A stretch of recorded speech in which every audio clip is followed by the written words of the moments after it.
पूरे 3 साल बाद पंकज दुबई से वापस इंडिया लौटा था। एयरपोर्ट पर कदम रखते ही उसके चेहरे पर एक प्यारी सी मुस्कान फैल गई।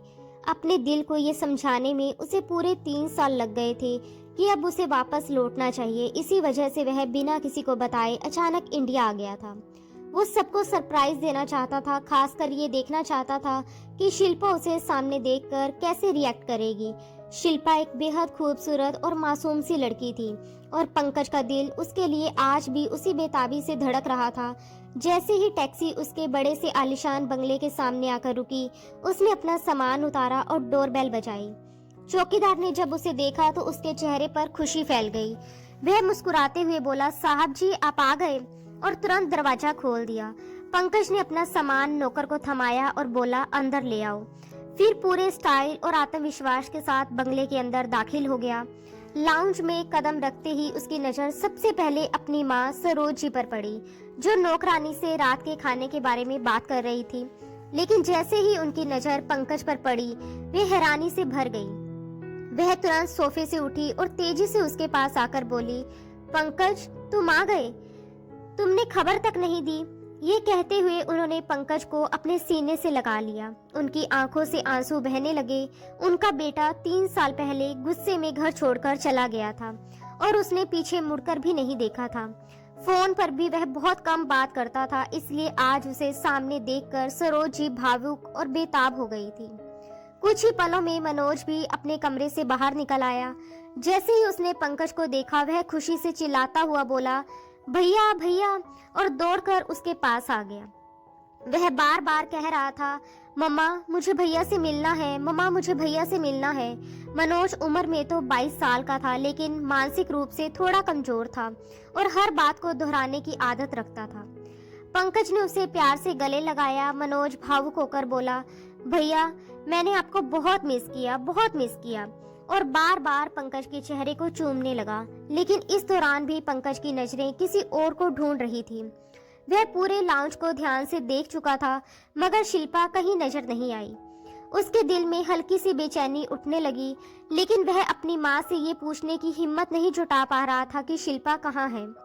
कुछ देर बाद उसने हल्के से कहा, बाकी सब लोग नजर नहीं आ रहे। इस पर सरोज जी लापरवाही से बोली, बाकी कौन? इस घर में मेरे और मनोज के अलावा कौन रहता है? बस हम दोनों ही हैं, बाकी तो नौकर है। क्या तुम नौकरों से भी मिलोगे? माँ की ये बात सुनकर पंकज थोड़ा परेशान और असमंजस में पड़ गया। शिल्पा के बारे में पूछने के लिए जो शब्द उसके होठों तक आए थे, वे वहीं दबकर रह गए। माहौल को संभालते हुए उसने कहा, मैं बहुत थक गया हूँ, थोड़ी देर आराम करूंगा। सरोज जी ने प्यार से पूछा, अच्छा ये बताओ खाने में क्या खाओगे? पंकज मुस्कुराते हुए बोला, मम्मा अब आप जो भी बना देंगी मैं खा लूंगा। 3 साल से घर के खाने के लिए तरस गया हूँ। सरोज जी भावुक होकर बोली, आज मैं खुद किचन में जाकर तुम्हारे लिए खाना बनाऊंगी, तुम पहले फ्रेश हो जाओ। जब पंकज अपने कमरे में पहुंचा तो कमरा साफ सुथरा और पहले जैसा ही सजा हुआ था। कमरे में कोई नजर नहीं आ रहा था, लेकिन वॉशरूम से शावर की आवाज आ रही थी, जिससे साफ जाहिर था कि कोई अंदर नहा रहा है। बेड पर रखे कपड़ों को देखकर पंकज के मन में एक अजीब सा ख्याल आया, जिसने उसे हल्की सी मुस्कान देने पर मजबूर कर दिया। वह वही खड़ा रहा। कुछ देर बाद शावर की आवाज बंद हुई और वॉशरूम का दरवाजा धीरे से खुला। बाहर निकलते ही शिल्पा ठिठक गई, क्योंकि सामने पंकज को खड़ा देखकर वह पल भर के लिए कुछ समझ ही नहीं पाई। पंकज भी उसे देखकर जैसे आंखें झपकाना भूल गया था और शिल्पा के तो मानो होश ही उड़ गए थे। उसने खुद को टॉवल से लपेट रखा था, जो उसके कंधों से ढीला ढाला सा बंधा हुआ था, और घुटनों से नीचे उसकी टांगे नजर आ रही थी। अचानक सामने पंकज को देखकर उसके हाथ से तौलिया छूटने ही वाला था और वह घबराकर उसे कसकर पकड़ने लगी। शिल्पा को अपनी आंखों पर यकीन नहीं हो रहा था कि पंकज सच में उसके सामने खड़ा है। उसका दिल तेजी से धड़कने लगा और दिमाग में हजारों सवाल घूमने लगे कि वह इस अजीब और अचानक बनी सिचुएशन को कैसे संभाले। दूसरी ओर पंकज भी उसे इस तरह सामने देखकर खुद को संभालने की कोशिश कर रहा था। 3 साल की दूरी, यादें और दिल में दबे जज्बात एक पल में उभर आए थे। वह उसकी मासूमियत, उसकी घबराहट और उसके सामने खड़े होने के एहसास से विचलित सा हो गया था। वह धीरे धीरे एक एक कदम बढ़ाकर उसकी ओर आया, लेकिन शिल्पा बुरी तरह घबरा गई और पीछे हटने लगी। घबराई हुई आवाज में वह बोली, आप यहाँ? पंकज ने हल्की मुस्कान और हैरानी भरे लहजे में कहा, हाँ मैं। क्यों, क्या हुआ? शिल्पा ने शर्म और घबराहट के बीच खुद को संभालते हुए कहा, आप ऐसे बिना बताए कमरे में कैसे आ सकते हैं? पंकज ने सहज अंदाज में जवाब दिया, दरवाजा खोलकर, ये मेरा ही कमरा है, मैं अपने कमरे में क्यों नहीं आ सकता? शिल्पा बड़ी मुश्किल से अपना तौलिया संभाले हुए थी। उसकी आंखों में शर्म, घबराहट और हैरानी साफ झलक रही थी। दिल की धड़कनें तेज थी और वह जल्दी से इस सिचुएशन से बाहर निकलना चाहती थी। उसने हिम्मत जुटाकर कहा, प्लीज आप बाहर जाइए, मुझे कपड़े बदलने हैं। पंकज हल्की शरारत और थकान भरे अंदाज में बोला, तो मेरे सामने बदल लो, मैं थक कर आया हूँ, मेरा बाहर जाने का कोई मन नहीं है। वैसे भी तुम मेरी बीवी हो। यह सुनकर शिल्पा को जैसे आग सी लग गई थी। उसके दिल में दबा हर पुराना जख्म एक पल में ताजा हो गया था। बीते सालों की तकलीफ, अपमान और दर्द उसके चेहरे पर साफ झलकने लगा। कांपती हुई आवाज में वह बोली, प्लीज बाहर जाइए, लेकिन पंकज का बाहर जाने का कोई इरादा नहीं था। शिल्पा एक हाथ से अपने तौलिए को कसकर थामे हुए थी और जैसे ही दूसरे हाथ से बेड पर रखे अपने कपड़े उठाने लगी, पंकज ने अचानक उसकी कलाई पकड़ ली। उसी पल उसका दूसरा हाथ उसके तौलिए पर जा टिका। शिल्पा की जान जैसे गले में अटक गई थी। डर, शर्म और घबराहट से उसकी आंखें फैल गई। वह कांपते हुए बोली, पंकज प्लीज, ये आप क्या कर रहे हैं?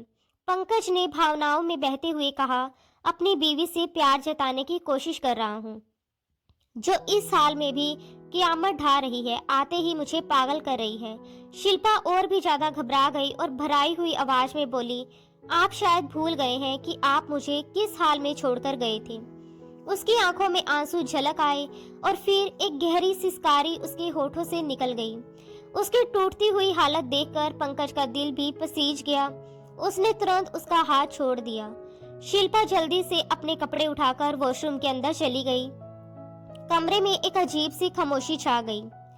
पंकज ने गहरी सांस ली। उसके दिल में अपने किए पर पछतावा भी था, लेकिन उस वक्त हालात ही कुछ ऐसे बन गए थे कि वह खुद पर काबू नहीं रख पाया था। कुछ देर बाद जब शिल्पा वॉशरूम से बाहर आई तो उसकी नजरें झुकी हुई थी और चेहरे पर गहरी उदासी छाई हुई थी। पंकज ने मन ही मन ठान लिया था कि वह रात को उसकी सारी शिकायतें, गिले शिकवे और दर्द दूर करने की कोशिश करेगा। वह उसे इतना प्यार देगा कि 3 साल की सारी कड़वाहट उसके दिल से मिट जाएगी। लेकिन शिल्पा वॉशरूम से निकलते ही बिना कुछ कहे सीधा कमरे से बाहर चली गई। सफर की थकान और मन की उथल पुथल से पंकज भी परेशान था, इसलिए नहाकर कपड़े बदलने के बाद वह कुछ देर के लिए सो गया। रात को वह डिनर के समय बाहर आया। उसने देखा कि डाइनिंग टेबल तरह तरह के स्वादिष्ट पकवानों से सजी हुई थी और मनोज और सरोज जी पहले से ही बैठे हुए थे। सरोज जी ने मुस्कुराते हुए कहा, आओ, हम तुम्हारा ही इंतजार कर रहे हैं। मनोज ने खुशी से कहा, मैं बिरयानी खाऊंगा। सरोज जी ने प्यार से कहा, ठीक है, मैं तुम्हें देती हूँ, और उसके लिए बिरयानी की एक भरी हुई प्लेट निकाल दी। पंकज ने भी अपनी प्लेट में थोड़ी सी बिरयानी डाली, लेकिन उसकी नजरें बार बार इधर उधर घूम रही थी। उसने हल्की चिंता के साथ पूछा, शिल्पा कहाँ है? वो खाना नहीं खाएगी? सरोज जी ने लापरवाही से कहा, उसे छोड़ो, जब भूख लगेगी तो किचन में खा लेगी, तुम खाना खाओ।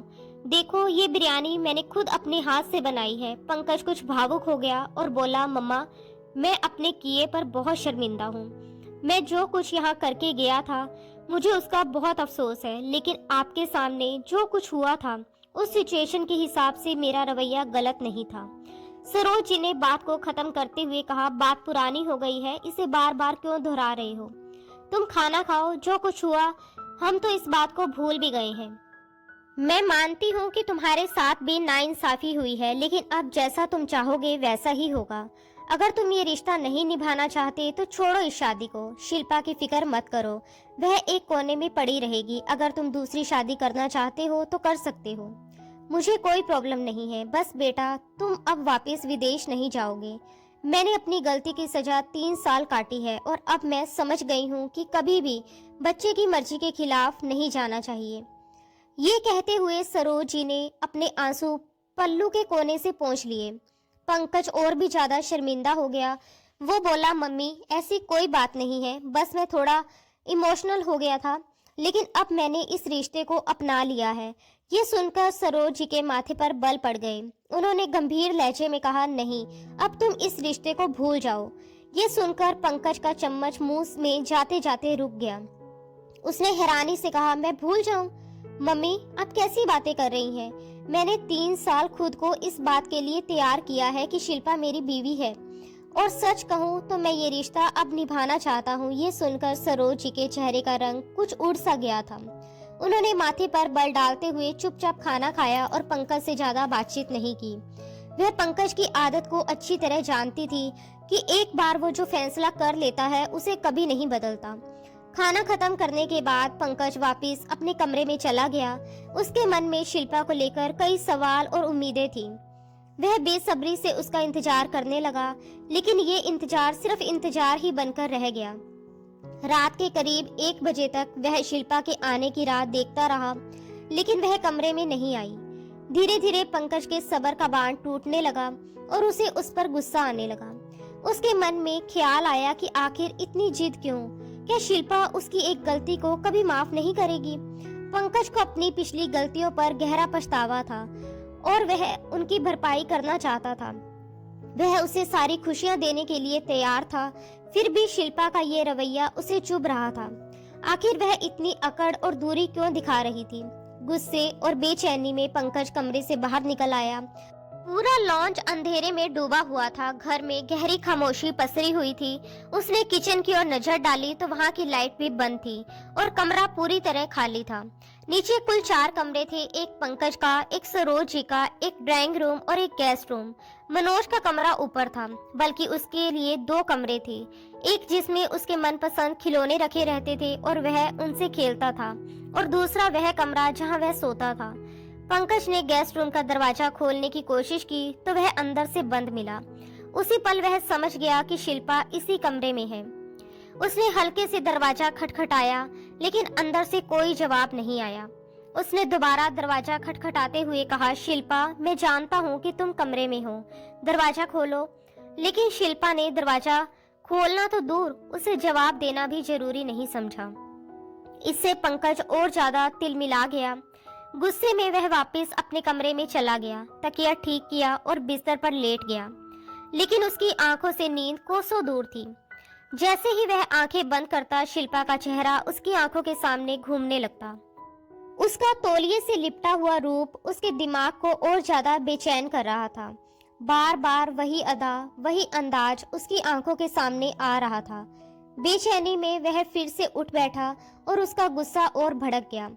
वह उठकर चुपचाप लॉन्च की ओर चला गया। चौकीदार, ड्राइवर और नौकर सभी अपने अपने कमरों में जा चुके थे और पूरा घर सन्नाटे में डूबा हुआ था। पंकज पीछे की तरफ से गेस्ट रूम की बाहरी खिड़की के पास पहुंचा। उसने देखा कि खिड़की पूरी तरह बंद नहीं थी। जैसे ही उसने खिड़की को थोड़ा सा खोला, अंदर से किसी के रोने की धीमी आवाजें सुनाई देने लगी। पंकज ने खिड़की से झांककर अंदर देखा और हल्के से पर्दा हटाया तो सामने का नजारा देखकर वह ठिठक गया। शिल्पा बिस्तर पर लेटी हुई रो रही थी। साफ जाहिर था कि वह पंकज से नाराज, आहत और दिल से टूटी हुई थी। लेकिन जैसे ही पंकज खिड़की के रास्ते कूदकर अंदर आया, आहट सुनते ही शिल्पा घबराकर उठकर बैठ गई। वह डरी हुई आवाज में बोली, कौन है? कौन आया है? उसने तुरंत लाइट ऑन की और सामने पंकज को देखकर और ज्यादा घबरा गई। गुस्से और हैरानी से भरे लहजे में वह बोली, आप यहाँ क्या कर रहे हैं? आपको शर्म नहीं आती? चोरों की तरह मेरे कमरे में आ गए। पंकज ने गुस्से से भरी आवाज में कहा, तुम्हें मेरी बात समझ नहीं आई? दरवाजा खटखटाया था ना मैंने। प्यार से बात समझ नहीं आती। शिल्पा तुरंत घबराकर खड़ी हो गई और कांपती हुई आवाज में बोली, प्लीज आप यहाँ से चले जाएं। लेकिन तब तक पंकज उसके काफी करीब आ चुका था। उसके सामने आकर खड़ा हो गया था। इससे पहले कि शिल्पा कुछ कदम पीछे हट पाती, पंकज ने भावनाओं में बहते हुए उसे अपने पास खींच लिया। वह घबरा गई और खुद को छुड़ाने की कोशिश करने लगी। पंकज ने भारी और उलझे हुए लहजे में पूछा, क्या कर रही थी? लेकिन शिल्पा ने कोई जवाब नहीं दिया, बस खुद को उससे अलग करने की कोशिश करती रही। पंकज ने कहा, मैं तुमसे अपने पिछले बर्ताव के लिए माफी मांगना चाहता हूँ और इस रिश्ते को वैसे निभाना चाहता हूँ जैसे निभाने का मेरा हक है। मैं तुम्हें इज्जत के साथ अपने कमरे में लेकर जाना चाहता था, लेकिन तुम नहीं आई। खैर, ये भी तो मेरा ही कमरा है।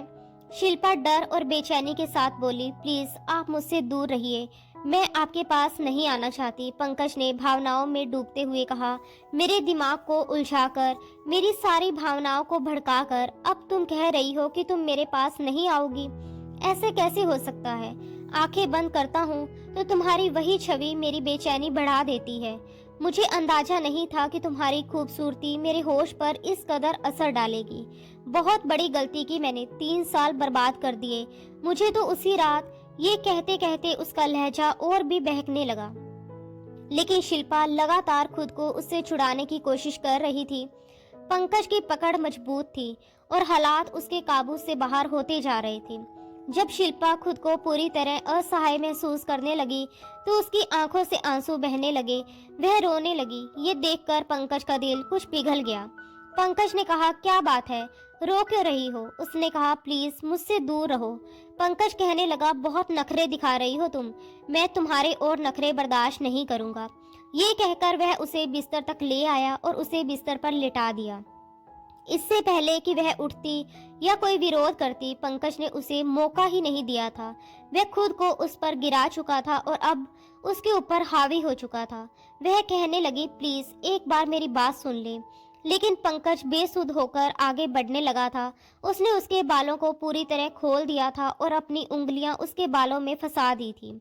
इससे पहले कि वह अपनी बेचैनी उस पर उतारता, वह बेहोश हो चुकी थी। उसे बिल्कुल निस्तेज देखकर पंकज के होश उड़ गए। वह उसे हिलाने डुलाने लगा और कहने लगा, भगवान के लिए उठो, तुम्हें क्या हुआ है? मैंने तो तुम्हारे साथ ऐसा कुछ भी नहीं किया, अभी तो कुछ किया ही नहीं। लेकिन शिल्पा को होश नहीं आ रहा था। पंकज इतना परेशान था कि रात को ही उसे गोद में उठाकर लॉन से होते हुए बाहर ले आया। उसने अपनी गाड़ी की पिछली सीट पर उसे बड़ी सावधानी से लिटाया। फिर मेन गेट खोलकर गाड़ी बाहर निकाली। गेट बंद करने के बाद वह दोबारा गाड़ी में बैठा और तेज रफ्तार में ड्राइव करता हुआ उसे पास के अस्पताल ले गया। अस्पताल पहुंचते ही उसने घबराई हुई आवाज में लेडी डॉक्टर से कहा कि पता नहीं उसकी बीवी को अचानक क्या हो गया, वो बेहोश होकर गिर पड़ी थी। डॉक्टर ने उसे ऊपर से नीचे तक अजीब नजरों से देखा और बोली कि पहले आप इन्हें फोल्डिंग बेड पर लिटा दीजिए। उसने वैसा ही किया। जांच के बाद डॉक्टर ने सख्त लहजे में कहा कि अब आप बाहर जा सकते हैं। कुछ देर बाद नर्स बाहर आई और बोली कि आपकी बीवी को होश आ गया है। ये सुनते ही पंकज की रुकी हुई सांस जैसे वापस लौट आई। उसने घबराहट में पूछा कि क्या वह अपनी बीवी से मिल सकता है। नर्स ने कहा कि जी हाँ, आप मिल सकते हैं। वैसे भी डॉक्टर आपको बुला रही हैं, आपसे बात करना चाहती हैं। पंकज जैसे ही कमरे के अंदर गया, उसने देखा कि शिल्पा होश में थी, मगर उसकी आंखों से लगातार आंसू बह रहे थे और तकिया भीग चुका था। सामने कुर्सी पर डॉक्टर बैठी थी। डॉक्टर ने पंकज से जो कहा वह उसके होश उड़ाने के लिए काफी था। डॉक्टर ने गुस्से और नफरत भरे स्वर में कहा कि आपको जरा भी शर्म नहीं आती? आपने अपनी बीवी पर जिस तरह की क्रूरता दिखाई है, उसके शरीर के अंदर गंभीर जख्म हो चुके हैं और ये जख्म ऐसे हैं जिन्हें भरने में बहुत लंबा वक्त लगेगा। पता नहीं आप मर्द लोग बीवी के करीब आते ही इंसान से जानवर क्यों बन जाते हैं। डॉक्टर की बात सुनकर पंकज के पैरों तले जमीन खिसक गई। वह तो आज पहली बार शिल्पा के करीब आया था, फिर ये जख्म कैसे हो सकते थे? उसके दिमाग में सवालों का तूफान उठने लगा और सिर चकराने लगा। वह समझ नहीं पा रहा था कि ये सब आखिर कैसे हो सकता है। इन 3 सालों में वह शिल्पा से बेपनाह मोहब्बत करने लगा था। उसे अपनी की हुई हर गलती का एहसास हो चुका था और वह मन ही मन अपने किए का प्रायश्चित करना चाहता था।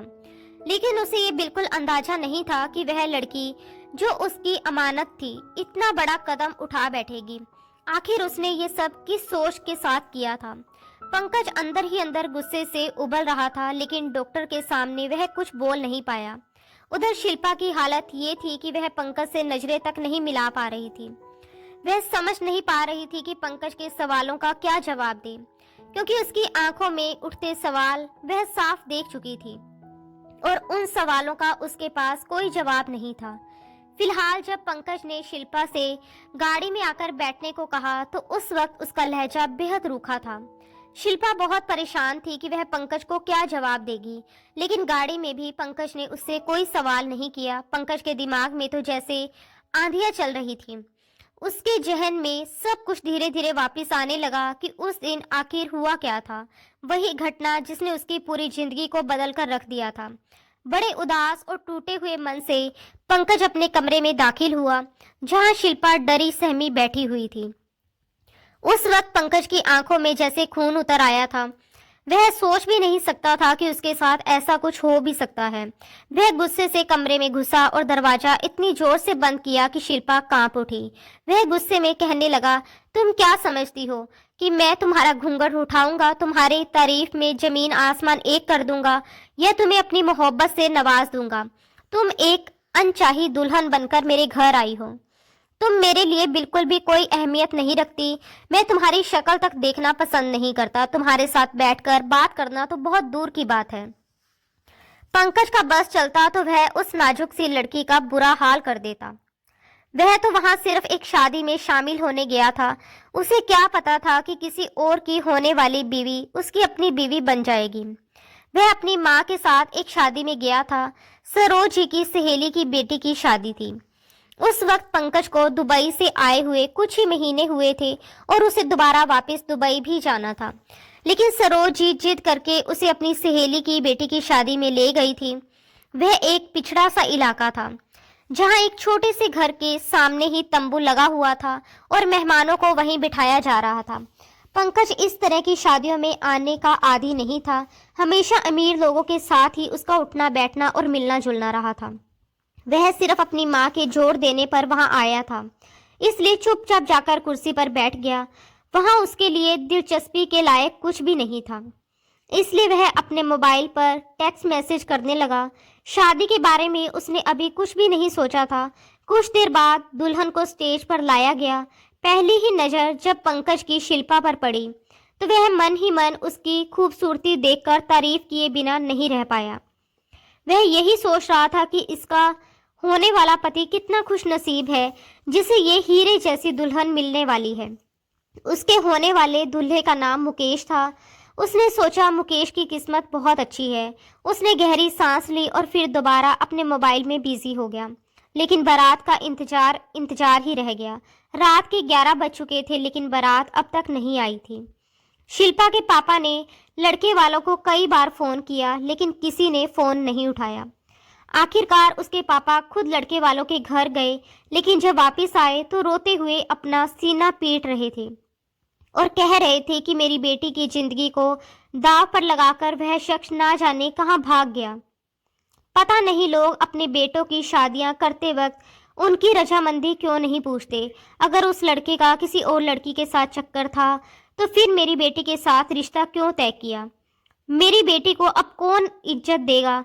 मेरी दहलीज पर तो अब दोबारा कोई कदम भी नहीं रखेगा। मेरी बेटी साफ होते हुए भी किसी के घर की इज्जत नहीं बन पाएगी। उन्हें रोता देखकर पंकज को भी बहुत दुख हुआ और सरोज जी की आंखों से भी आंसू बहने लगे थे।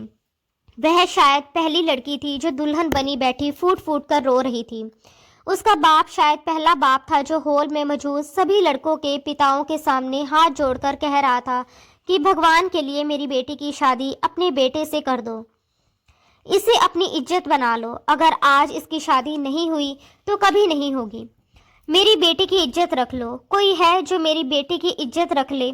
उसे यूं रोता बिलखता देखकर पंकज के दिल में भी कुछ हिला था, लेकिन सरोज जी से ये सब देखा नहीं गया। उन्होंने कहा कि हाँ, मेरा बेटा अपनाएगा आपकी बेटी को, आप शादी की रस्में शुरू करवाएं। ये सुनकर पंकज का हैरानी से बुरा हाल हो गया था। वह सोच भी नहीं सकता था कि उसकी अपनी माँ उसे इस तरह बलि का बकरा बना देगी। उसे इस बात का दुख जरूर था कि लड़के वाले आखिरी वक्त में मुकर गए और एक लड़की की जिंदगी बर्बाद होने जा रही थी। ये तकलीफ वह समझ सकता था, लेकिन इसका हल ये तो नहीं था कि उसकी जबरदस्ती शादी कर दी जाए। वह सरोज जी को घूरता रह गया, लेकिन सरोज जी ने उसके इशारों को भी अनदेखा कर दिया और उसकी शादी शिल्पा से करवा दी। पंकज बेमन से शादी करके घर तो आ गया था, लेकिन जैसे ही घर में दाखिल हुआ उसने गुस्से में तूफान खड़ा कर दिया। शिल्पा तो खड़ी की खड़ी कांपती रह गई। वह गुस्से में कहने लगा कि मैं इस लड़की से शादी हरगिज नहीं निभाऊंगा। आपने जबरदस्ती ये रिश्ता करवाया है। ये संबंध मैं कभी नहीं निभा पाऊंगा। वैसे भी मेरी कल की ही फ्लाइट है, मैं वापस दुबई चला जाऊंगा। फिर वह चिल्लाकर बोला, ये लड़की आप लोगों की जिम्मेदारी है। आपने क्यों जबरदस्ती मेरी शादी इससे करवाई? सरोज जी उसे समझाने लगी और उन्होंने नौकरानी से कहा कि जाओ, शिल्पा को पंकज के कमरे में ले जाकर बिठा दो। ये सुनते ही पंकज और भड़क गया और कहने लगा, ये मेरे कमरे में नहीं जाएगी। लेकिन तब तक नौकरानी शिल्पा को उसके कमरे में बिठाकर लौट चुकी थी। पंकज अपनी माँ पर चिल्लाते हुए कह रहा था, मैंने तो इस लड़की के दूल्हे से नहीं कहा था कि वह भाग जाए ताकि ये मुसीबत मेरे गले पड़ जाए। आप जानती हैं कि मैं अभी शादी करना ही नहीं चाहता था, और अगर कभी करता भी तो किसी मिडिल क्लास लड़की से नहीं करता। मुझे हाई क्लास और हाई सोसाइटी की लड़कियां पसंद है। आपने क्या सोचकर मेरी शादी इस लड़की से कर दी? मैं इसके साथ कोई रिश्ता नहीं निभाऊंगा और वापस कभी नहीं आऊंगा। आपने अपने बेटे की कुर्बानी दे दी है। ये सुनकर सरोज जी रोने लगी। उन्होंने मिन्नतें करके उसे जबरदस्ती कमरे में भेजा, लेकिन वह शिल्पा पर भी चिल्ला रहा था। वह कहने लगा कि जबरदस्ती की बीवी को मैं बीवी नहीं मानता। तुम एक अनचाही दुल्हन हो जिसके पति के दिल में कभी जगह नहीं बनती, और मेरे दिल में भी कभी नहीं बनेगी। ये कहकर उसने शिल्पा का हाथ पकड़ा और उसे नीचे सोफे पर धक्का दे दिया और बोला कि ये तुम्हारी औकात है, तुम यहीं सोओगी। तुम्हारी इतनी अहमियत नहीं कि मैं तुम्हें अपने बिस्तर पर जगह दूं। ये कहकर वह गुस्से में बिस्तर पर लेट गया। शिल्पा पूरी रात दबी हुई सिसकियों के साथ रोती रही। सुबह कमरे में हलचल की आवाज से उसकी नींद टूटी तो उसने देखा कि पंकज बैग में अपने कपड़े रख रहा था। वह उठकर बैठ गई और रोते हुए बोली कि आप मुझे किस बात की सजा दे रहे हैं? मेरा तो कोई दोष नहीं है। पंकज ने सख्ती से कहा कि मुझसे बात मत करो, तुम्हारी वजह से ये सब हुआ है। तुम्हारे बाप की इज्जत का ठेका मैंने नहीं ले रखा था। अब मेरे नाम पर सारी जिंदगी बैठी रहो।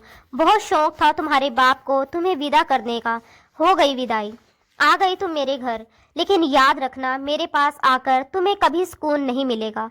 मैं अपनी मर्जी से दूसरी शादी करूंगा और करके दिखाऊंगा। ये कहकर वह अपना बैग उठाकर चला गया। उसने सरोज जी से मिलने की भी जरूरत नहीं समझी।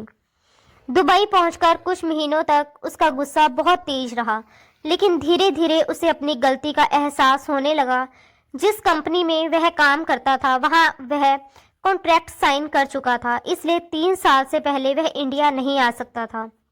इन 3 सालों में उसका गुस्सा ठंडा पड़ गया।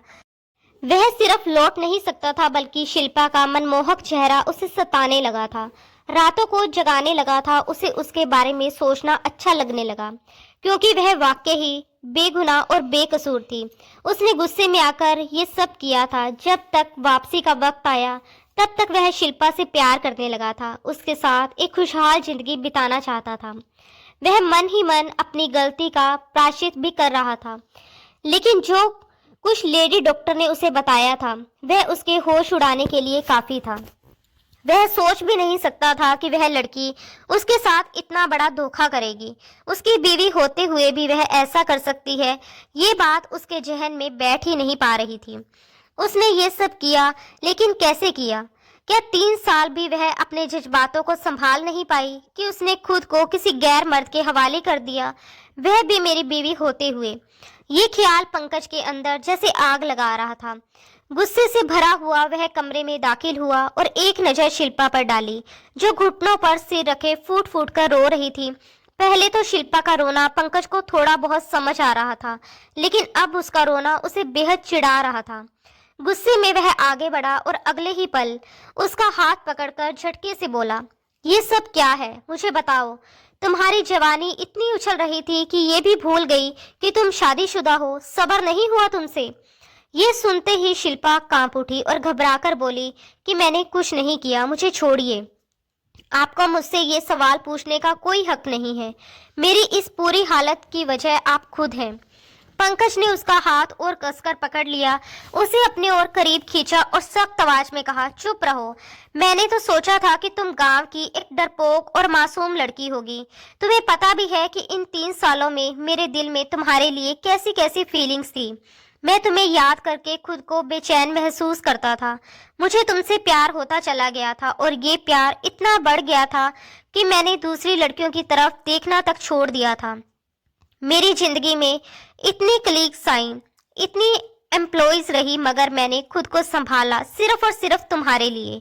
मैं अपनी सारी इच्छाएं, सारी बेचैनी और सारा प्यार तुम पर न्यौछावर करना चाहता था, क्योंकि तुम ही इसकी इकलौती मालिक थी। मगर तुमने क्या किया? ये कहते हुए उसने एक झटके से शिल्पा को छोड़ दिया और वह बिस्तर पर जा गिरी। दर्द के मारे उसके मुंह से सिसकियां निकल पड़ी। डॉक्टर की कही बातें अभी भी पंकज के दिमाग में गूंज रही थी।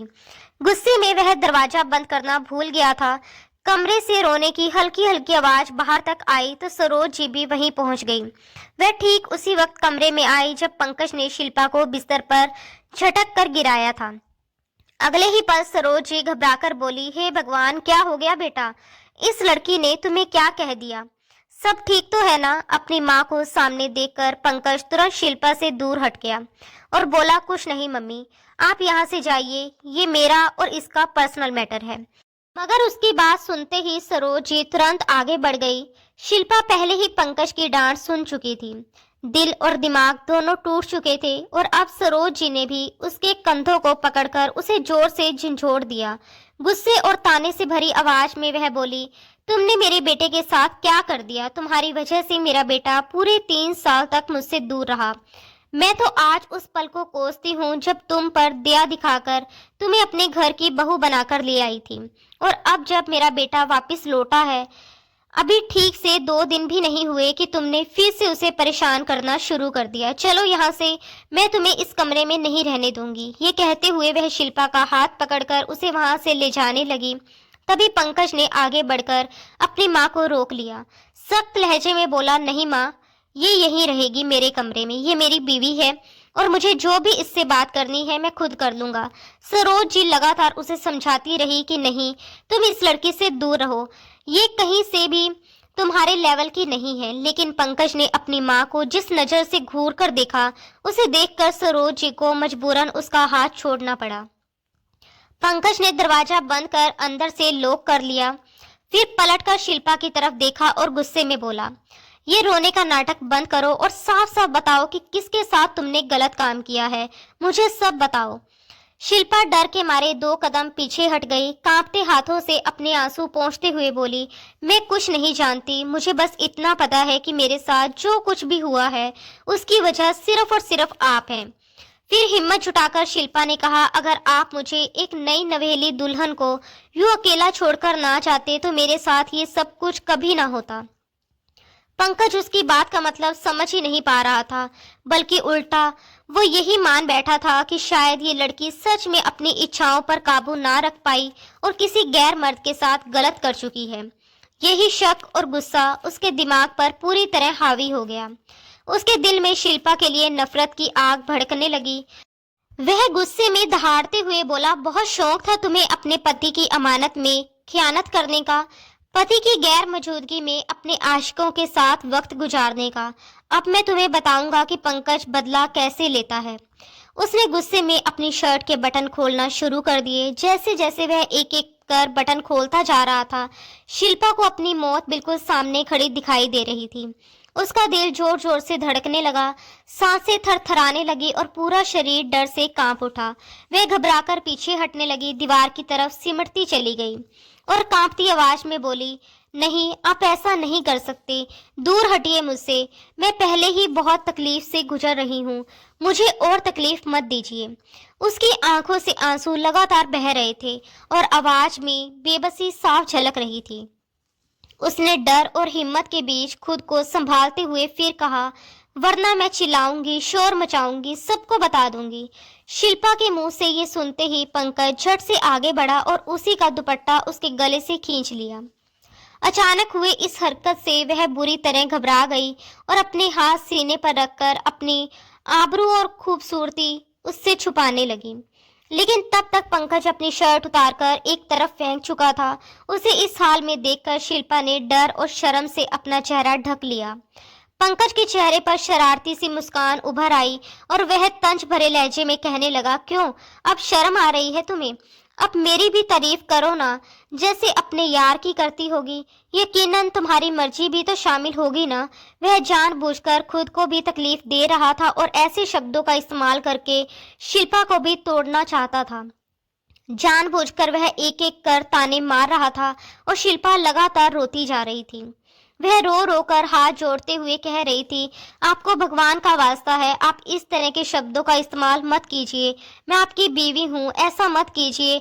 मैं पहले ही बहुत तकलीफ में हूँ। आपने सुना था ना डॉक्टर ने क्या कहा था। उसकी रोती हुई आवाज़ सुनते ही पंकज की आंखों में अजीब सी चमक आ गई।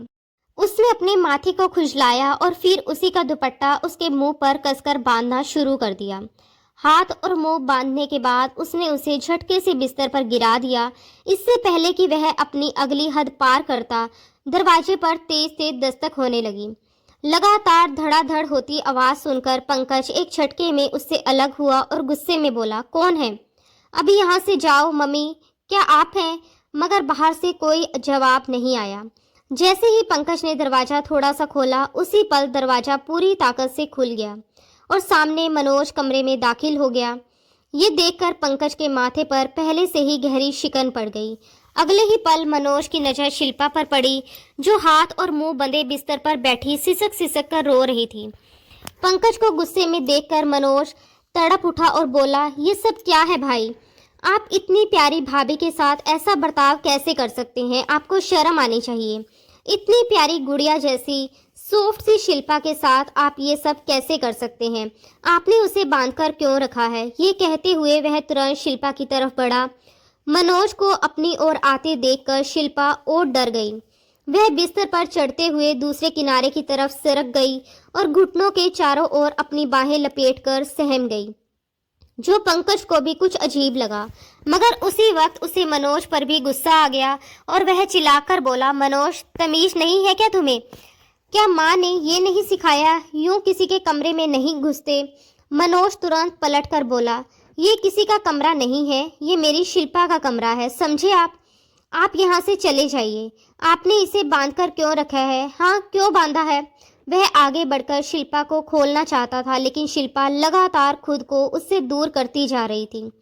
अगले ही पल पंकज आगे बढ़ा, मनोज का हाथ पकड़कर उसे अपने कमरे से बाहर घसीट लाया।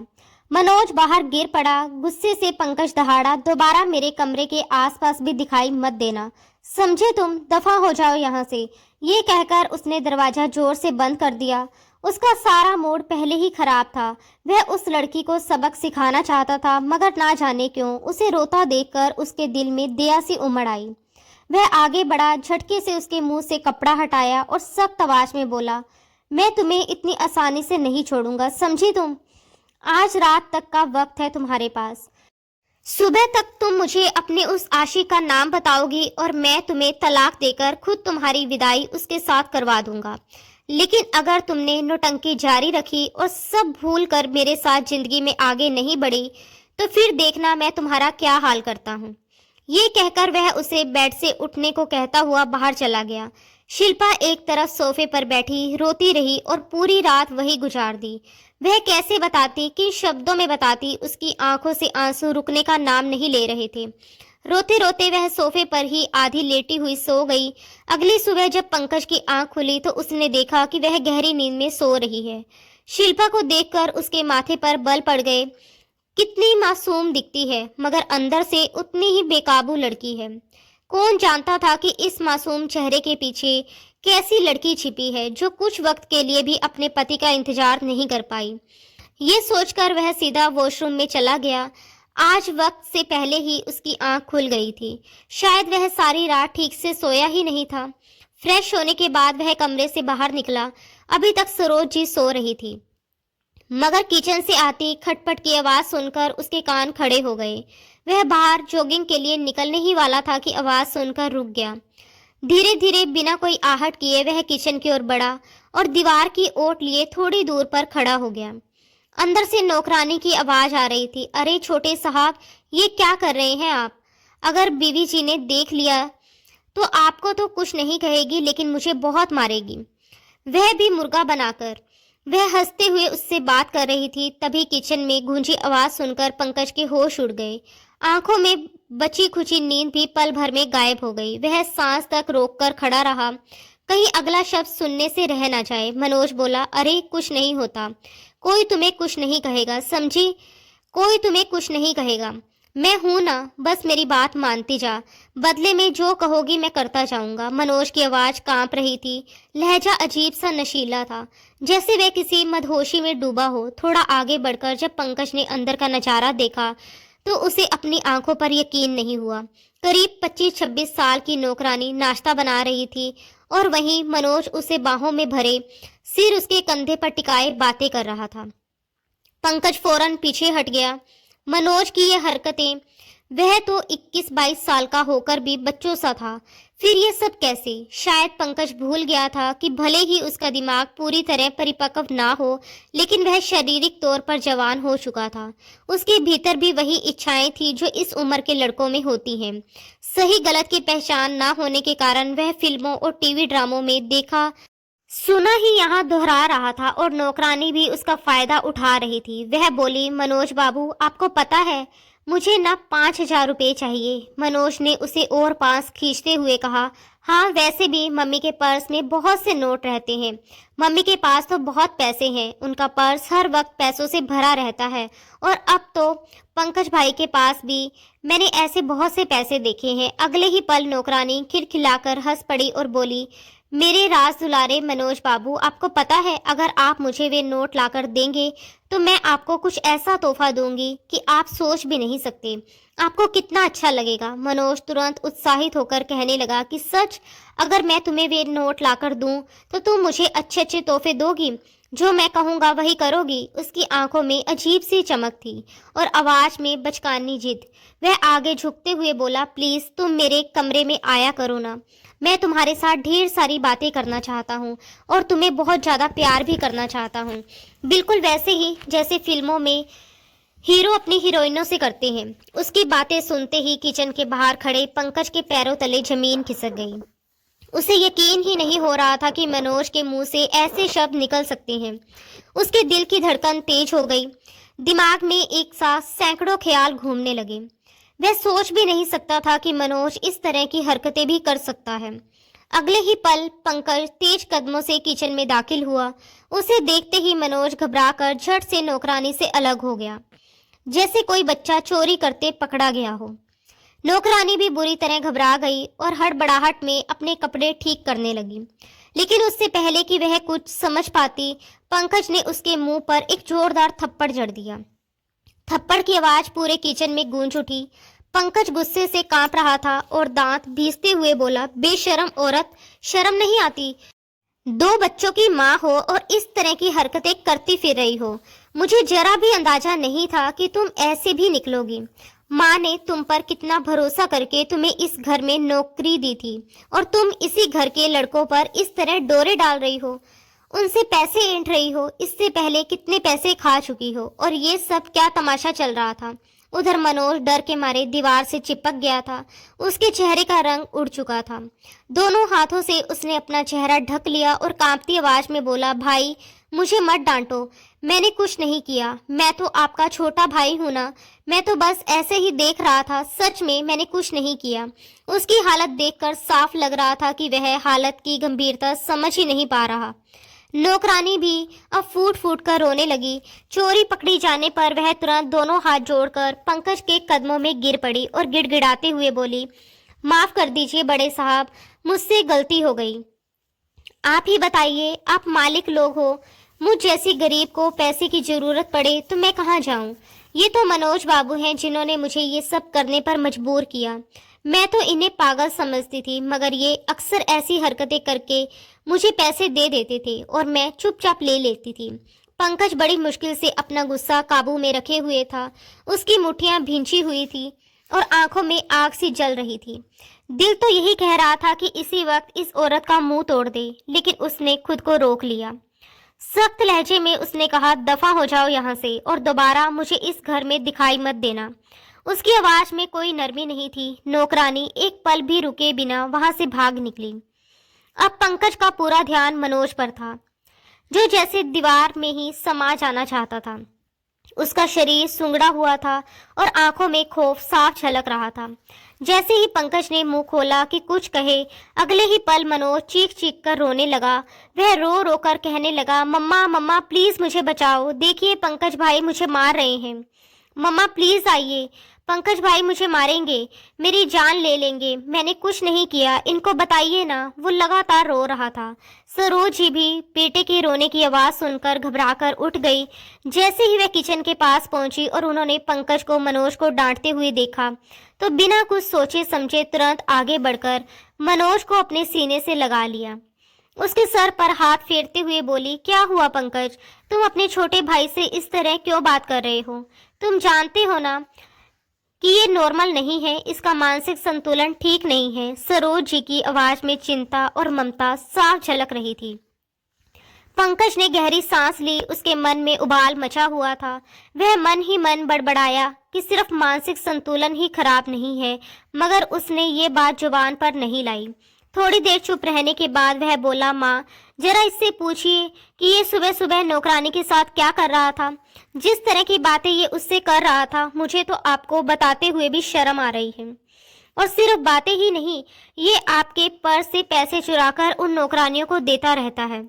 माँ अपने मनोज का चेहरा देखती रह गई। उसकी मासूम शक्ल और डरी हुई आंखों को देखकर उसका दिल पसीज गया। कुछ पल बाद वह बोली, नहीं नहीं बेटा, तुम ऐसे कैसे कह सकते हो? ये सब आजकल की शरारती और तेज दिमाग नौकरानियों की चालें होती हैं। जरूर उन्होंने ही इसे फंसाने की कोशिश की होगी। तुम फिक्र मत करो, मैं आज ही उसे नौकरी से निकाल दूंगी और उसकी जगह कोई भरोसेमंद लड़की रख लूंगी। ये कहते हुए वह मनोज का हाथ पकड़कर उसे अपने साथ वहां से ले गई। उसके बाद पंकज का पूरा दिन जैसे बोझ में बीत गया। घर में भी उसका मन काम में बिल्कुल नहीं लग रहा था। रह रहकर उसे सुबह का वह मंजर याद आ जाता और फिर पिछली रात शिल्पा के साथ हुई पूरी घटना उसकी आंखों के सामने घूम जाती। वह खुद को ही कोसते हुए मन ही मन कहने लगा, वाह पंकज, जिंदगी में पहली बार तुझे कोई लड़की दिल से पसंद आई जो तेरी बीवी थी, जिसके साथ तू अपनी पूरी जिंदगी खुशी से बिताना चाहता था। इतनी खूबसूरत बीवी तो किस्मत वालों को मिलती है, मगर जैसे चांद पर दाग होते हैं वैसे ही तेरी बीवी ने भी तुम्हारे साथ विश्वासघात कर दिया। भारी दिमाग और थके हुए बदन के साथ वह बाहर से शाम को घर लौटा तो घर में कदम रखते ही उसकी नज़र सबसे पहले किचन से काम निपटाकर बाहर निकली हुई शिल्पा पर पड़ी। उसने अपना दुपट्टा एक तरफ कमर पर बांधा हुआ था। गर्मी की वजह से उसके चेहरे और गर्दन पर पसीने की बूंदें चमक रही थी। वह अपने ही ख्यालों में खोई दुपट्टे के कोने से पसीना पोंछती हुई कमरे की तरफ जा रही थी। तभी पंकज की नज़र मनोज पर पड़ी, जो टीवी पर कार्टून देखते हुए भी शिल्पा को अजीब सी चमक भरी आंखों से घूर रहा था। ये देखकर पंकज का खून खोल उठा। उसने तुरंत तेज आवाज में शिल्पा को पुकारा। शिल्पा ने पलटकर उसकी तरफ देखा और घबराकर तुरंत अपना दुपट्टा ठीक करती हुई उसके पास आ गई। पंकज सख्त लहजे में बोला, ये क्या तरीका है? आइंदा के बाद मैं तुम्हें यूं दुपट्टा कमर पर बांधे हुए घूमते हुए नहीं देखना चाहता। पंकज का हाथ बढ़ते ही शिल्पा ने तुरंत दुपट्टा अपने सीने पर ठीक से ले लिया। ये सब देखकर सरोज जी हंस पड़ी, जो खुद अक्सर बिना दुपट्टे के ही घर में घूमती थी। उस वक्त भी वह ढीली ढाली कुर्ती और ट्राउजर में थी। हंसते हुए पंकज के पास आकर बोली, क्या पंकज बेटा, क्या हो गया? तुम कब से पुराने जमाने के मर्दों की तरह अपनी बीवी पर पाबंदियां लगाने लगे? पंकज ने उन पर एक चुभती हुई नजर डाली और कठोर स्वर में कहा, इसे समझाइए, अपनी नजरों के इरादे ठीक रखे, ऐसा ना हो कि मुझसे दो थप्पड़ खाकर इसे अक्ल आ जाए। ये सुनते ही सरोज जी के चेहरे पर कई रंग आकर चले गए। पंकज को देखते ही मनोज घबरा गया और तुरंत अपने कमरे की ओर भाग गया। पंकज वहीं लॉन्च में बैठ गया। कुछ देर सरोज जी से बातें करता रहा। सरोज जी उसके सामने एक के बाद एक कई लड़कियों की तस्वीरें रखती जा रही थी और कहने लगी, बताओ बेटा, तुम्हें इनमें से कौन सी लड़की पसंद है? मेरा बेटा जिस लड़की पर हाथ रखेगा मैं तुम्हारी शादी उसी से करवा दूंगी। मगर पंकज बिना कोई प्रतिक्रिया दिए चुपचाप उन तस्वीरों को देखता रहा। कुछ देर बाद उसने धीमे स्वर में कहा, मैं अभी इस बारे में आपको कुछ नहीं बता सकता। मैं बहुत ज़्यादा थका हुआ हूँ और दिमागी तौर पर परेशान भी हूँ। जब मेरा मन शांत हो जाएगा तभी मैं आपको अपनी राय दूंगा। उसकी ये बात सुनकर सरोज जी को थोड़ी तसल्ली हुई और वह खुश होते हुए बोली, अच्छा, इसका मतलब इस लड़की से सचमुच तुम्हारा जी भर गया है। ये अच्छा ही है, इस लड़की को अपनी जिंदगी से हटा दो। वैसे भी इसका तुम्हारी जिंदगी में होना या ना होना कोई मायने नहीं रखता। माँ की ये बात सुनने के बाद वह सीधे अपने कमरे में आया। कमरे में प्रवेश करते ही उसने देखा कि शिल्पा सामने खड़ी थी। शिल्पा को देखकर उसने बिना कुछ कहे अलमारी से अपने कपड़े निकाले और खुद भी तैयार होकर बाहर आने लगा। तभी शिल्पा एक बार फिर किचन की ओर बढ़ी, लेकिन पंकज ने आवाज देकर उसे वहीं रोक लिया और सख्त लहजे में कहा, मैंने तुम्हें क्या कहा था? क्या तुम्हें सुनाई नहीं देता? शिल्पा डरते हुए बोली, क्या? मैंने तो कुछ नहीं सुना। ये सुनकर पंकज ने दोनों हाथ सीने पर बांध लिए और तीखे स्वर में बोला, मैंने तुम्हें कहा था ना कि तुम मुझे अपने उस बॉयफ्रेंड का नाम बताओगे जिसने मेरी गैर हाजिरी में तुम्हें खुशी दी है। ये सुनते ही शिल्पा ने अपनी नजरें फेर ली और कुछ पल चुप रहने के बाद बोली, मैं आपसे बार बार कह रही हूँ कि मुझसे इस तरीके से बात मत कीजिए। उतना ही बोलिए जितना बात में आप हजम भी कर सकें।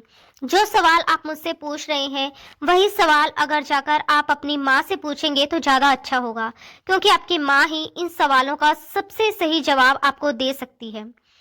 इतना कहकर शिल्पा वहां से चली गई और पंकज गहरी सोच में पड़ गया कि आखिर इस बारे में अपनी माँ से कैसे पूछे। काफी देर सोचने के बाद उसने बात को घुमा फिराकर अपनी माँ से पूछा, इन 3 सालों में शिल्पा कितनी बार अपने पेरेंट्स के घर गई है? जवाब में सरोज जी ने बेपरवाही से कहा, कहाँ गई? उसे तो हमारे इस बड़े घर की ऐसी आदत पड़ गई, एसी में रहती है। बड़ी मुश्किल से इन 3 सालों में कोई 8 से 10 बार ही अपने पेरेंट्स के घर गई होगी।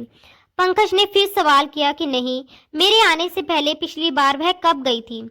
सरोज जी ने बेफिक्री से मुंह में कुछ डालते हुए जवाब दिया, अरे इसे तो 5 से 6 महीने हो चुके हैं, ये अपने पेरेंट्स के घर गई ही नहीं। ये सुनते ही पंकज गहरी सोच में डूब गया। इसका मतलब साफ था कि वह जो भी था यही का था, लेकिन कौन था वो? पंकज के दिमाग में एक के बाद कई सवाल और शक जन्म लेने लगे। अलग अलग कड़ियां जुड़ने लगी, मगर हर बार वह खुद ही शक के आगे सिर हिलाकर खुद को समझा लेता कि नहीं, ऐसा नहीं हो सकता। अगले दिन वह किसी काम से घर से बाहर गया हुआ था और जल्दी घर लौट आया। मन में एक ही ख्याल था कि आज अपनी माँ को सरप्राइज देगा। उसे लगा शायद माँ किचन में होगी। वह दबे कदमों से चलता हुआ किचन के दरवाजे तक पहुंचा ही था कि अंदर से शिल्पा के रोने की आवाज आने लगी। शिल्पा सिसक सिसक कर रो रही थी। उसकी आवाज सुनते ही पंकज के कदम वहीं थम गए और उसका दिल जोर जोर से धड़कने लगा। अगले ही पल अंदर से एक कर्कश आवाज गूंजी, कमीनी, क्या बताया है तूने पंकज को?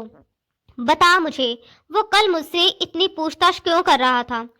तुझे मैंने कितनी बार समझाया है पंकज के कमरे में मत जाया कर। कोई भी बहाना बना ले, कोई भी नाटक कर ले, लेकिन पंकज के कमरे में मत रहना। तेरे लिए अलग से रूम खाली करवाया है, फिर वहां क्यों नहीं रहती? क्या कह दिया है तूने पंकज को, जो वो मुझे बार बार जांच पड़ताल के अंदाज में सवाल कर रहा था? उसके जवाब में रोते हुए शिल्पा की कांपती आवाज गूंजी, मैंने उनसे कुछ नहीं कहा, मुझे छोड़ दीजिए, दर्द हो रहा है। क्या पहले आपने मुझे कम तकलीफें दी हैं जो अब मेरी जान लेना चाहती हैं? वह अपनी गर्दन सरोज जी की पकड़ से छुड़ाने की कोशिश कर रही थी, लेकिन अगले ही पल सरोज जी ने गुस्से में आकर गर्मा गर्म चिमटा उठाया और उसे शिल्पा के हाथ पर लगा दिया। सरोज जी की इस हरकत से शिल्पा दर्द से जोर से चिल्ला उठी। उसका यूं चिल्लाना पंकज से बर्दाश्त नहीं हुआ। वह तुरंत किचन में घुस गया और ऊंची आवाज में बोला, मम्मी, ये आप क्या कर रही हैं? जैसे ही शिल्पा की नजर पंकज पर पड़ी, उसने अगले ही पल सरोज जी की पकड़ से खुद को छुड़ाया और तुरंत पंकज के पीछे आकर छिप गई। वह रोते हुए अपने जले हुए हाथ को सहलाती हुई पंकज से चिपक गई, जैसे उसमें ही उसे एक मात्र सहारा दिख रहा हो। यह दृश्य देखकर सरोज जी के चेहरे का रंग उड़ गया। वह घबराते हुए बोली, पंकज बेटा, तुम छोड़ो, कुछ नहीं है, बस ये हम औरतों का मामला है। तुम ये बताओ कि इस लड़की को कैसे ठिकाने लगाना है, बाकी सब मैं संभाल लूंगी। पंकज ने सख्त लहजे में कहा, मम्मी, ये क्या बात कर रही थी, मुझे साफ साफ बताइए। लेकिन सरोज जी बात टालते हुए बोली, इसने दाल में नमक ज़्यादा डाल दिया था, बस उसी पर समझा रही थी कि मसाले कैसे डालने जाते हैं। तुम छोड़ो इसे, इस पर ध्यान देने की कोई जरूरत नहीं है। मगर पंकज ने अपना हाथ आगे बढ़ाकर शिल्पा को अपने पीछे पूरी तरह छिपा लिया था। वह दृढ़ स्वर में बोला, माँ, मैं सब कुछ सुन चुका हूँ। ऐसी कौन सी बात है, कौन सा राज है जिसे आप इसे छुपाने के लिए कह रही थी? मुझे सच बताइए, आपको मेरी कसम। फिर उसने पीछे खड़ी शिल्पा की ओर देखते हुए कहा, शिल्पा, तुम मुझे सब बताओ। तुम्हें किसी से डरने की जरूरत नहीं है, एक एक शब्द सच बताओगी, अभी के अभी, वरना। उसके शब्द अचानक और भी खौफनाक हो गए। वरना मैं गर्मा गर्म खोलता हुआ पानी तुम्हारे ऊपर उड़ेल दूंगा। पंकज का ये रूप और जिस तरीके से उसने ये बात कही, उसे देखकर शिल्पा बुरी तरह सहम गई थी। डर और दर्द से कांपते हुए वह अब और कुछ छुपा नहीं सकी और तुरंत सारा सच उगलने लगी। आज से 3 साल पहले जो कुछ हुआ था, वह शिल्पा के लिए किसी बंद किताब का नहीं, बल्कि एक खुली हुई जख्मी दास्तान का हिस्सा था, जिसे वह आज पंकज के सामने खोल रही थी। उसका गला भर भर आ रहा था, आंखों से आंसू थमने का नाम नहीं ले रहे थे और हर शब्द उसके दर्द की गहराई को बयां कर रहा था। वह फूट फूट कर रोते हुए कहने लगी, आप मुझे छोड़कर जा चुके थे और मैं आपके कमरे में अकेली बैठी लगातार रो रही थी। मन बहुत घबराया हुआ था, शरीर थक चुका था और दिमाग सुन पड़ गया था। मैं यूं ही अधलेटी हालत में बैठी थी कि अचानक कमरे में एकदम से अंधेरा छा गया। पहले तो मुझे समझ ही नहीं आया कि क्या हुआ, फिर अगले ही पल मुझे किसी की मौजूदगी का एहसास हुआ। मुझे लगा शायद आप वापिस आ गए हैं, शायद मेरी तकलीफ देखकर लौट आए हों, लेकिन वह मेरी बहुत बड़ी गलतफहमी थी। कमरे में कोई और था जो धीरे धीरे मेरे करीब आया और फिर मेरे साथ गलत करने लगा। ये कहते हुए शिल्पा की सिसकियां तेज हो गई। वह रोते हुए आगे बताने लगी, उस रात मनोज ने मौके का फायदा उठाया था। उससे कुछ देर पहले वह अकेले अपने कमरे में बैठकर एक फिल्म देख चुका था, जिसमें दुल्हा दुल्हन के बीच होने वाली चीजें दिखाई गई थी और उसी ने उसके दिमाग को और ज्यादा गंदा कर दिया था। उसी वक्त उसने अपने मन में ये घटिया सोच बना ली थी कि जब भाई नई दुल्हन को छोड़कर चला गया है, तो अब भाभी के साथ ये सब उसे ही करना पड़ेगा। इसी सोच के साथ वह बिना सोचे समझे सीधे शिल्पा के कमरे में दाखिल हो गया। कमरे में जानबूझकर अंधेरा कर दिया गया और जबरदस्ती उसके साथ गलत काम किया गया। जब शिल्पा को पास में मनोज को लेटा हुआ दिखा, तो उसे जैसा सदमा लग गया। वह डर, बेबसी और घिन से कांप उठी और जोर जोर से पंकज को आवाजें देने लगी, मदद के लिए चीखने लगी। उसी शोर को सुनकर सरोज कमरे में आई। वहां का दृश्य देखकर और मनोज को रोते हुए खुद ही सारी बात कबूल कर लेने पर सरोज के होश उड़ गए थे, लेकिन उन्होंने सच्चाई का सामना करने की बजाय सारा दोष उल्टा शिल्पा पर ही डाल दिया। वह उसे डांटते हुए बोली थी, चुप कर, क्या तमाशा लगा रखा है, इज्जत का जनाजा निकालेगी क्या? जो कुछ हुआ अब हो गया, खबरदार जो तुमने किसी को भी बताने की कोशिश की, वरना बालों से पकड़कर तुम्हें घर से बाहर निकाल दूंगी। भीख मांगने के काबिल भी नहीं रहोगी। अपने गांव से कोसों दूर आई शिल्पा के लिए उस वक्त कोई रास्ता नहीं बचा था।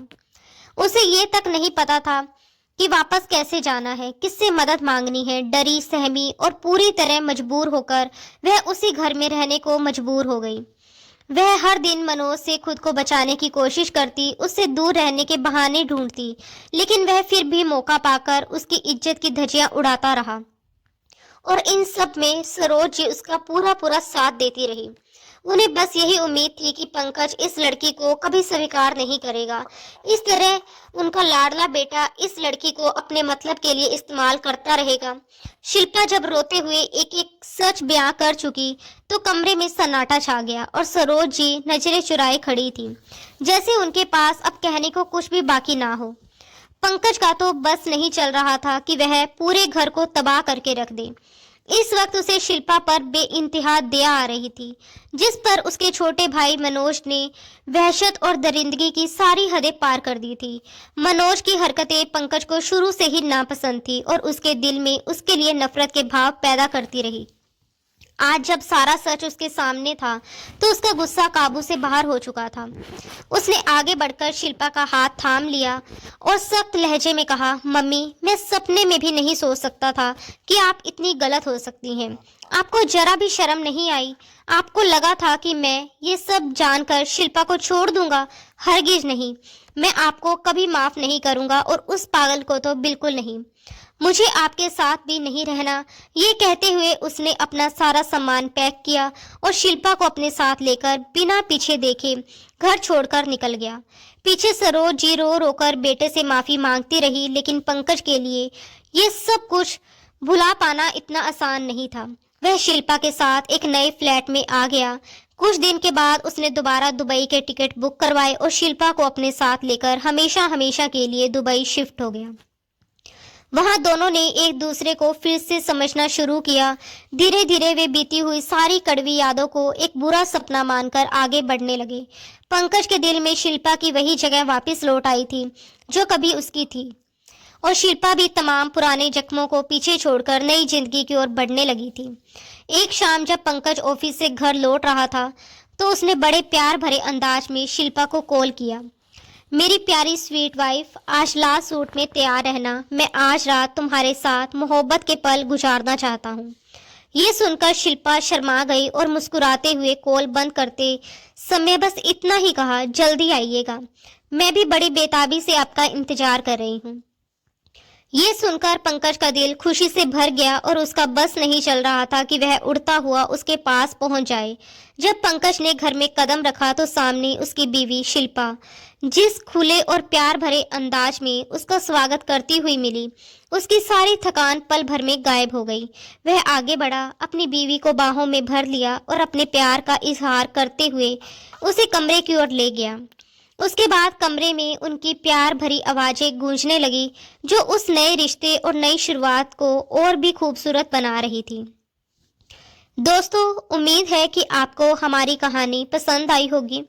अगर आपको ये कहानी पसंद आई हो तो वीडियो को लाइक करें। अगर आप हमारे चैनल पर नए हैं तो चैनल को सब्सक्राइब जरूर करें। और हाँ, अगले अपडेट सबसे पहले पाने के लिए नोटिफिकेशन बेल दबाना ना भूलें। धन्यवाद दोस्तों। राधे राधे।